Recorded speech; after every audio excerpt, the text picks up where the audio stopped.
Hey, welcome to the Tequila Collective. My name is Rob, and today is the first episode of the Tequila Collective YouTube channel. So I'm really excited to be doing this.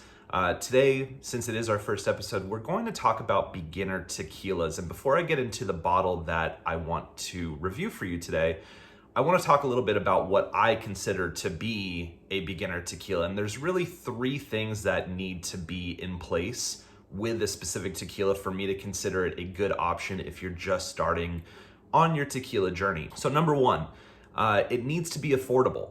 We don't want it to be too cheap, but we don't want it to be anything really north of $50.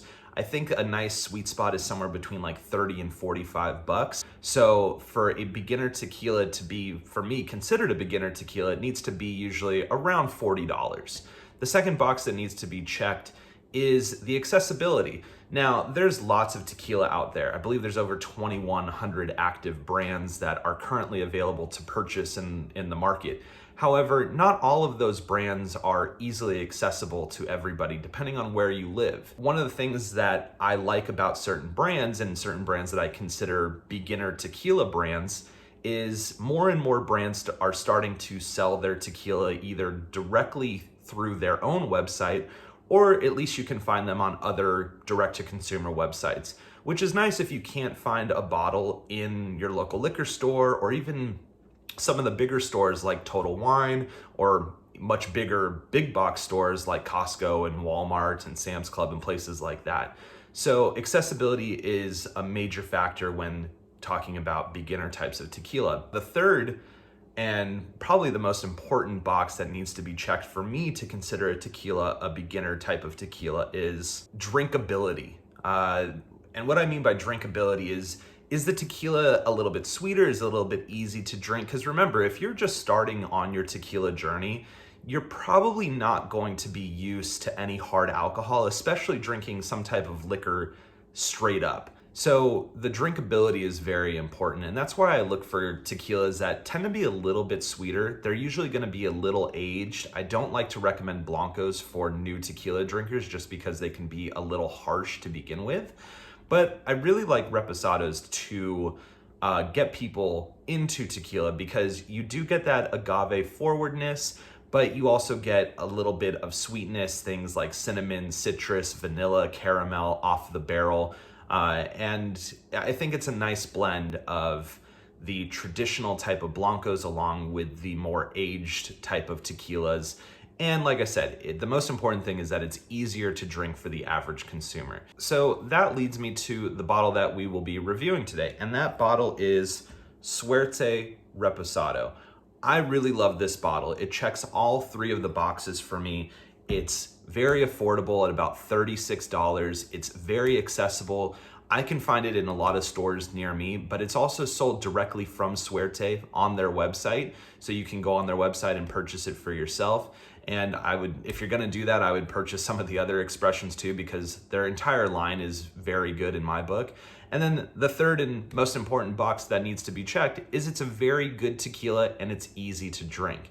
Now, the thing I love about Suerte is that it's a more traditionally made tequila. I'll get into the process of tequila making in future videos, but just know that it is, and this is probably one of the most important things when it comes to the process of making tequila, they use a Tahona stone or a Tahona wheel to crush their agave after it's cooked. And I think that's really cool. And like I said, I'll explain that in a future video if you don't know what that means yet.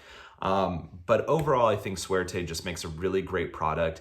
And like I said, it checks all three boxes for a beginner tequila. But even if you aren't a beginner when it comes to the world of tequila, I usually drink this, maybe once or twice a week because it's just that good and it's so cheap. You can get through it pretty quickly and not feel bad about going and buying yourself another bottle. So let's give it a sample and let's get to the review. So we got our glass of Suerte Reposado. You'll notice it's a pretty light straw color. Now, this bottle is aged for 7 months in a barrel.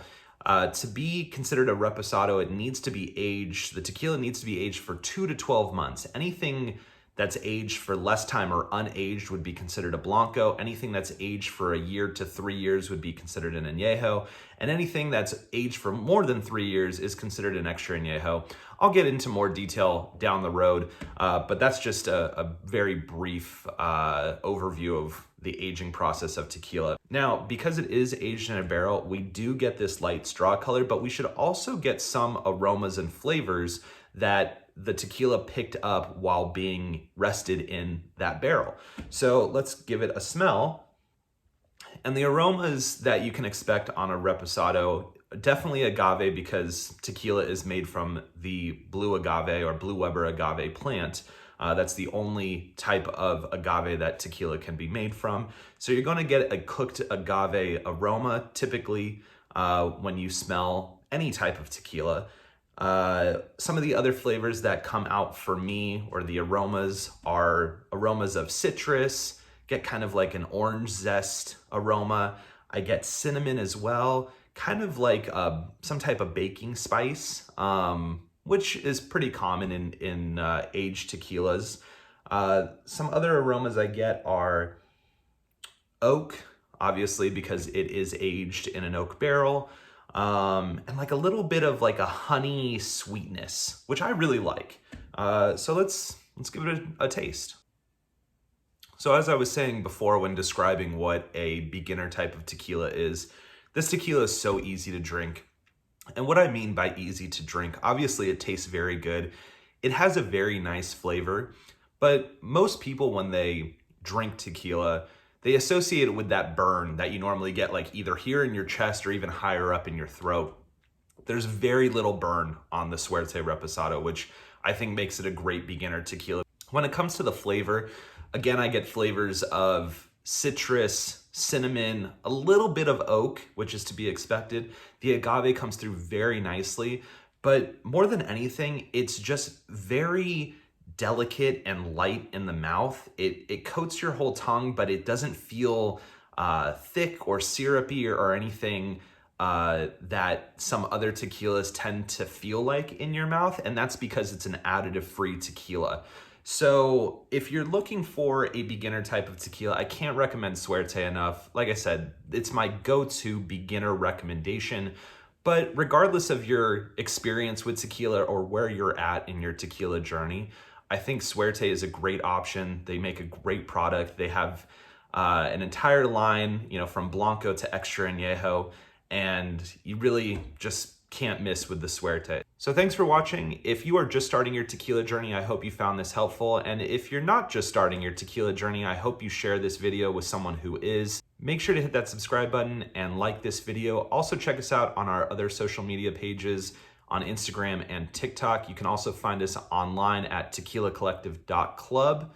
And as always, follow for more tequila tips. Thanks for watching.